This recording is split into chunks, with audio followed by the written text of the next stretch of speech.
I heard of one lady, in brief summary. She was born in a poverty-stricken village in Maharashtra, India. She never really had any education. When she was a little girl and wanted to go to school, her family made her take care of the buffaloes. When she was 8 years old, she was married.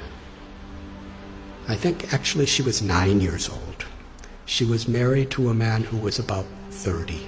By the time she was 19, she had 3 sons, and she was pregnant. A mafia type of person who was exploiting the people of the village was especially forcing the women of the village to work really hard and paying them practically nothing. And everyone was afraid. But Sindhutai told the local collector, who was overseeing the police, and that person was stopped from what he was doing. But he was so angry. He went and told Sindhutai's husband a lie. He said, "You are such a fool. Your wife is having affairs with so many men. In fact, the child that is within her womb is my child, not yours. I've been having sex with her.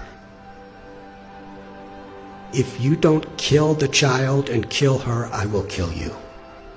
So the husband, the girl's 19 years old, he kicked her in the chest, not in the chest, in the stomach, repeatedly, to kill her and the child. She laid unconscious. He thought she was dead. So he dragged her to a cow shed where a whole herd of cows were being kept, thinking that people will feel that the cows just trampled her and that's how she died. So she laid there unconscious. And when she woke up, she said, she found one cow standing right above her, protecting her. There were all these buffaloes and oxen and cows walking, and they would have certainly trampled her. But this cow was keeping everything away from her. And even when the in-laws came to make sure she was dead, the cow chased them away with their horns and stood over her. She came to consciousness and gave birth to a baby girl under the cow. And she said she took a rock and cut her umbilical cord. Took about 20 slices to get free from it. And for hours and hours, the cow protected. And Sindhutai, when she got enough strength, she embraced the cow and promised, "As you protected me when I was in great need, I will protect others who are in need." It's a long story, but no one would have her back.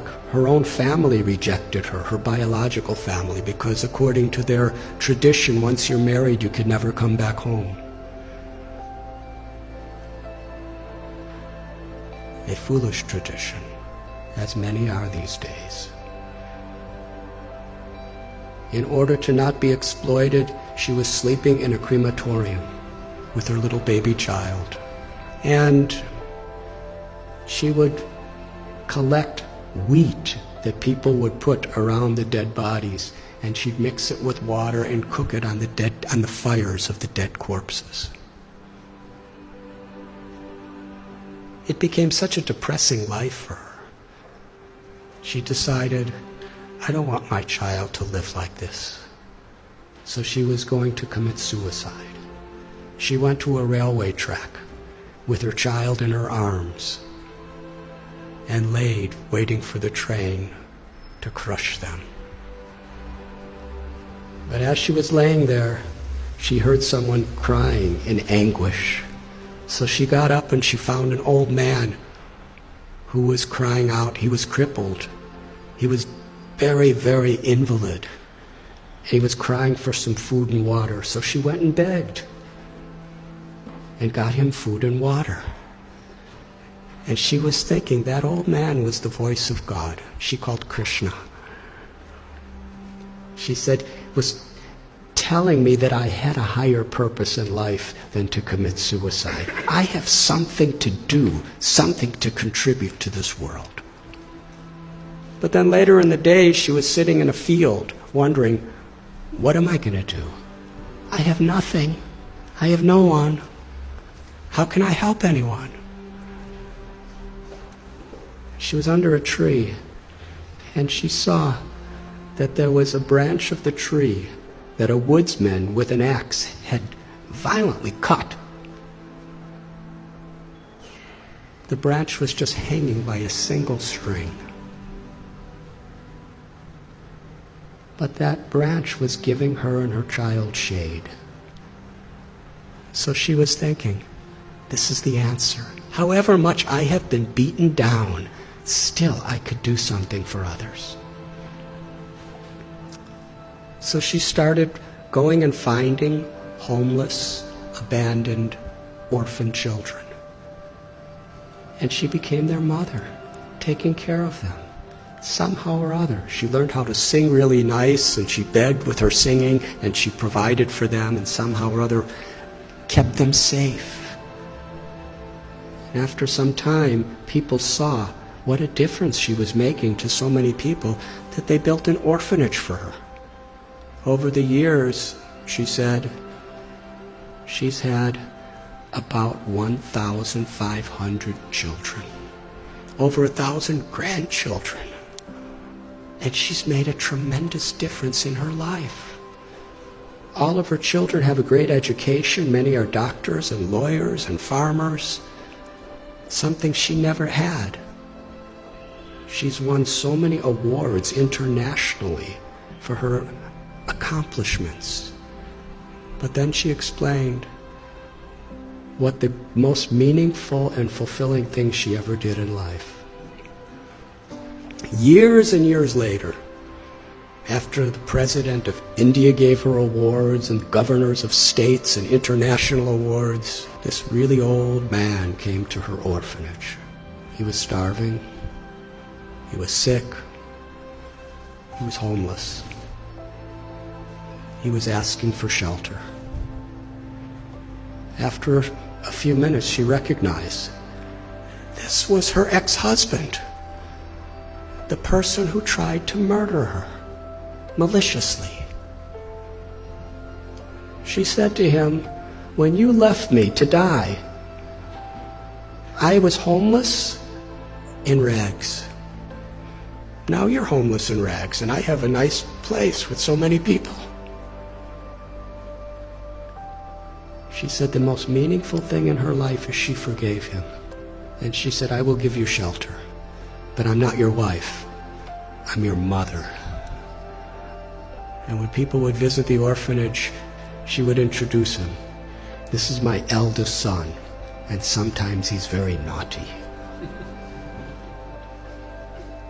She told a story. It moved me. So at one place, I shared this story, and somehow it was on YouTube. And in her orphanage, someone showed it to her. So she wanted to meet me. So in Pune, I met her. And she was with a couple other people. And we spoke for about an hour together. It was a wonderful conversation. And afterward, there was one lady who was sitting next to her, who was just beaming with smiles the whole time, but didn't say much of anything. And when I was just about to leave, Sindhutai said, I want to introduce you to this girl.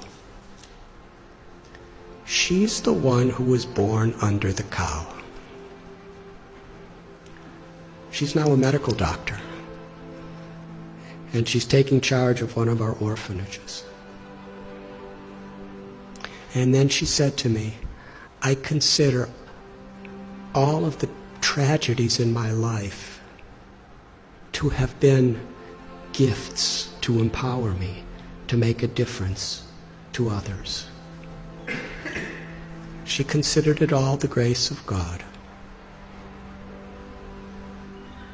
She said, "My life has been a road with many thorns, but I made friends with those thorns, and my life became beautiful, and I could give beauty to so many other people's lives."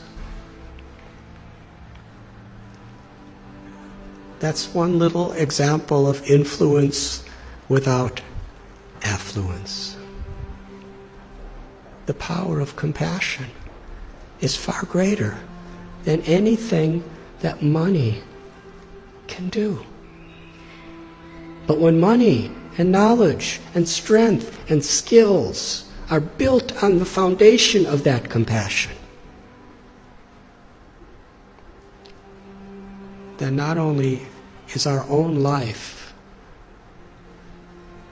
enriched beyond our comprehension, but we could make such a difference. We can have such an influence in the world. Each and every one of us, whoever we are. Because everyone is so inherently special.